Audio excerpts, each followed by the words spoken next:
यांच्या वतीनं व प्रादेशिक परिवहन अधिकारी श्री दशरथ वाघुले सर, उपप्रादेशिक परिवहन अधिकारी बिंदा गुरवे मॅडम यांच्या मार्गदर्शनाखाली 28/2/2026 रोजी जी रस्ता सुरक्षा दौड आपण आयोजित केली आहे, या दौडमध्ये कराडवासीय, पाटणवासीय आणि बाकीचे लोकही सामील होऊ शकतात.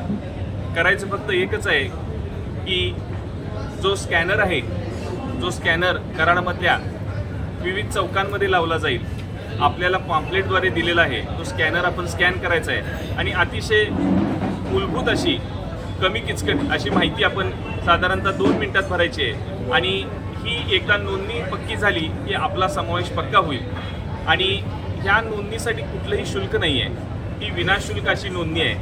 आणि या दौडमध्ये आपण सहभागी झाला की हा सहभाग केवळ आपला स्पर्धक किंवा आपलं मेडल, आपलं टी-शर्ट यापुरतं मर्यादित राहणार नाही, तर याद्वारे आपण समाजाला खूप मोठा एक संदेश द्याल की मी सुरक्षित, तुम्ही सुरक्षित, समाज सुरक्षित.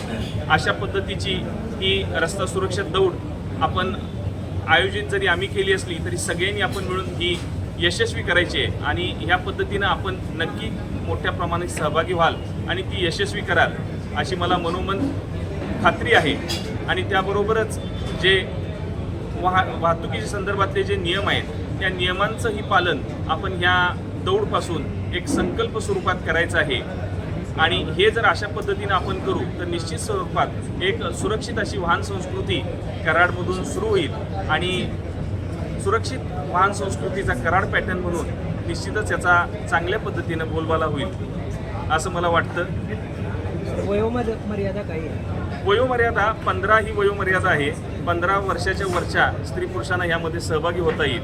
15 वर्षाच्या वरच्या सगळ्यांना यामध्ये सहभागी होता येईल अशा, कारण यामध्ये वयोमर्यादा ठेवायचं एकच कारण आहे की वेळ सकाळची आहे आणि गर्दी असणार आहे, त्यामुळे लहान मुलांना आपण यामध्ये 15 वर्षापेक्षा खालच्या मुलांना यामध्ये समाविष्ट करत नाही आहे. तर ती फक्त मर्यादा आहे. बाकी साधारणतः एक 4-4.5 किलोमीटरचं अंतर आहे. त्या मुद्दाम आपण गावातून ही स्पर्धा घेतोय.